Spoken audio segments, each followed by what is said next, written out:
Hello, everyone, and welcome to the Simple Word. I will be continuing the series of how to grow as a believer. In today's episode, I'll be talking about environment. Environment is the age old question: nature versus nurture. What's more important? We believers will say our nature determines our actions, and the nurture impacts it, but the key is nature. The scientific and the world will say it's nurture. How you're raised determines who you will be. And it's one of those good discussions to have with anyone because it's both.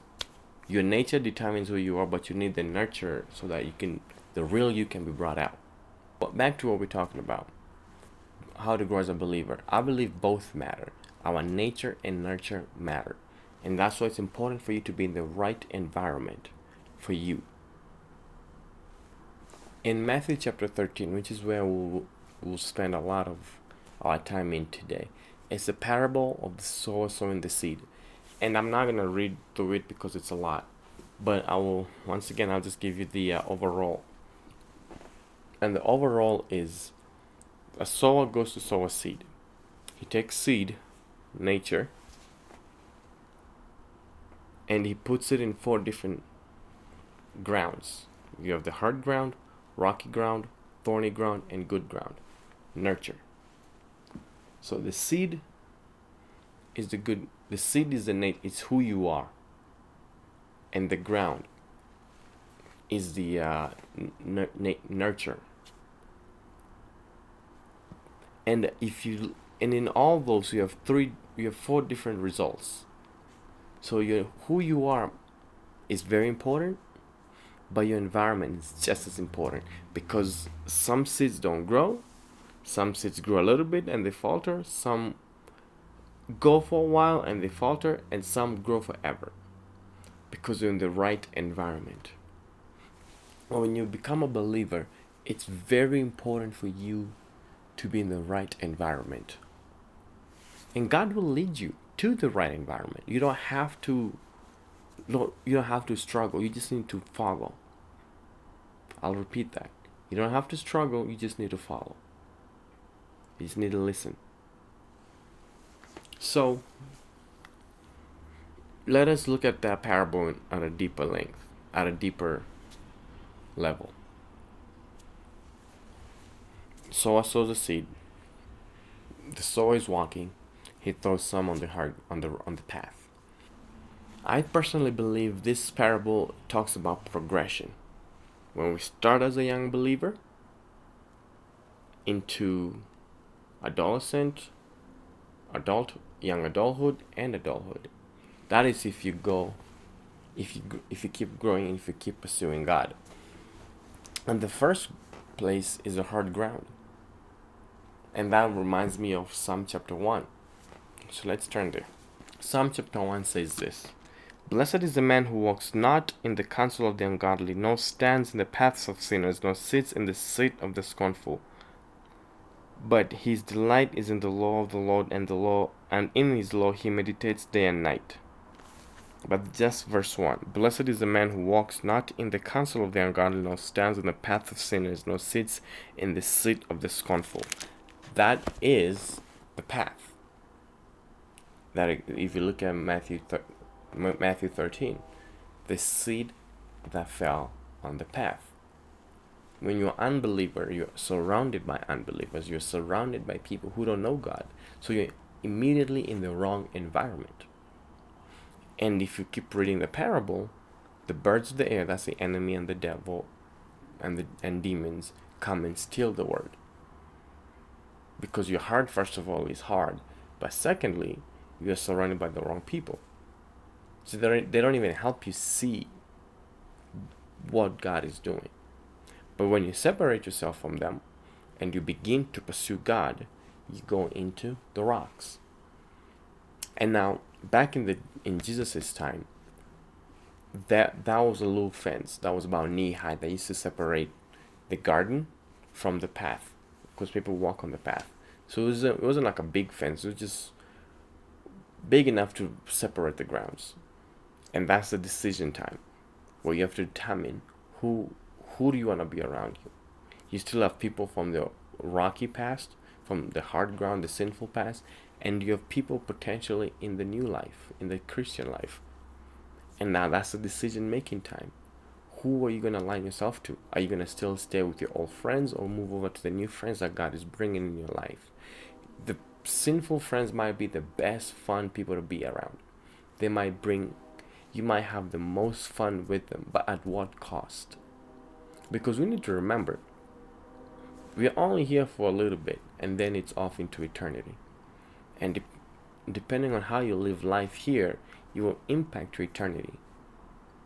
Because sometimes we live like this is it, and we forget there's a life after death. And so that's the path, and we decide. We all have those moments. I've had those moments. Mature believers have had those moments, and if you've not, it's coming, where you have to decide: am I gonna stick with my old friends, or am I moving on to the new friends that God is bringing in my life? Then, if you move forward, some seed fell on the thorny ground. Now, the thorny ground is a very interesting ground. On a personal level, thorny ground is your old behavior, your old habits, your old thinking that needs to be renewed. But if you look at it from the context we're talking about people, it's those friends who still come around. You're moving on, you're doing what God wants you to do, and then you have that friend that always comes right when you think you're perfect, everything is going well. They come and they take you right back. And those are hard to deal with because you don't see them all the time, and when they come around, you're just happy. You just want to be around them. And then whoop, they drag you right back into the old behavior. And if you, in Matthew 13, how Jesus describes the thorns, the ground is good, the seed is growing, but the thorns choke the life out of the good seed, and they kill it because they choke the life out of it. When I say that, I know some of you are thinking about those people right now who just choke the life out of you. Not that you can help them, not that you can be around them, but you're not strong enough spiritually to deal with that. Like if you're an oak tree, a thorn is not gonna choke the life out of you because you're already established, your roots are established. That's why sometimes it will behoove you to separate yourself from people. If you look at the life of Paul, the Apostle Paul, we all know his past. If you read the book of Acts, the beginning of the book of Acts, he was persecuting the church. When God called him and he completely revitalized his life, in Galatians chapter 1, I believe it says he went to Damascus and stayed there for 3 years. Not Damascus, Arabia. He went to Arabia and lived there for 3 years. He was separated from all who knew him before when he was Saul, so that he could just grow in the Lord and just be completely transformed into Paul.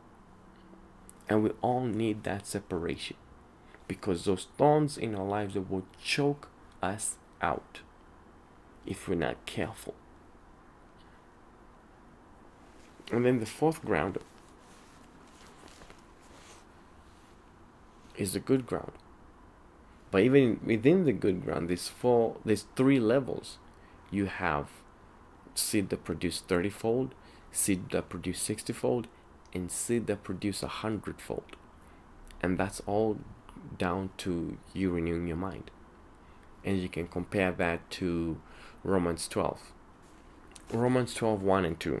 I beseech you therefore, brethren, by the mercies of God, that you may present your bodies a living sacrifice, holy, acceptable to God, which is your reasonable service. And do not be conformed to this world, but be transformed by the renewing of your mind, that you may prove what is that good, acceptable, and perfect will of God. That's in that good ground. But at least now, in the good ground, when you're in the good ground, you're around the right people, you're studying, and that's better off than where you are before. Go with me to 1 Corinthians chapter 1 Corinthians 15, verse 33. Do not be deceived. Evil company corrupts good habits. Do not be deceived. Evil company corrupts good habits. Our environment is so key and so critical to what God has called us to do that if we mess around and have the wrong people around us, they might derail our future. You might be like, man, you're hyping it. You're not serious. In the book of Exodus, when the children of Israel were being led by Moses at this time, they get to the river Jordan. They send spies in. They're about to go into their destiny. They're about to go in what God has. From the moment Moses stepped foot in Egypt the second time, all he was telling them was like the Lord wants to take us to a land flowing with milk and honey. That's all he was saying. That's all. So it was in everybody's mind. You're gonna go to a land flowing with milk and honey. That was their destiny. That was their calling, and they get to the precipice of their destiny. And 10 spies come back, and they completely mislead a whole nation. A whole generation missed out on their destiny because of the wrong company. They believed the wrong people. And that whole generation died in the wilderness except Joshua and Caleb. And because those two stood firm on what God said. Moses missed out into going into the promised land because of that generation, because he died in the wilderness. This is a very serious thing that I want you to really just think and pray about this. Who is around you? The people around you, are they helping you get to your destiny? Are they helping you grow as a believer? Or are they derailing you? Because you can't make it and achieve everything that God has called you to achieve when you're hanging around people who don't have the same desire and passion for God. It's either you're all after God or none of you are after God. You can't be the only person after God in your friend group, because sooner or later your fire will begin to dim and eventually be put out. Find people. That's the cost of being a believer. There is a cost, a huge cost. And I learned this early on. Jesus Christ died for our salvation, and we will die to walk in that salvation. There is a cost.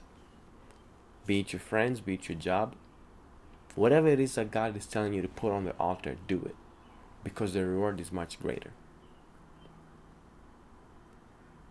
Being in the right environment will open up doors for you that years of learning and practice didn't. It's just being in the right place at the right time. And that's why it's important to be in those right places. Because you might be with the right group of friends who just in a discussion, a random discussion, has nothing to do, you're just hanging out. You're not really studying, you're just hanging out. And a discussion led by the Lord starts and begins to bring breakthrough in your life. Because you are just with the right people. So, I don't want to belabor that point. I feel like I've said enough about that. And definitely pray, definitely seek after God so that He can take what I'm sharing and planning in your hearts. And you can see the importance of what I'm trying to tell you. I pray that my word today blessed you and that it will help you grow as a believer. So, you have a good day, good night. See you next time. Goodbye.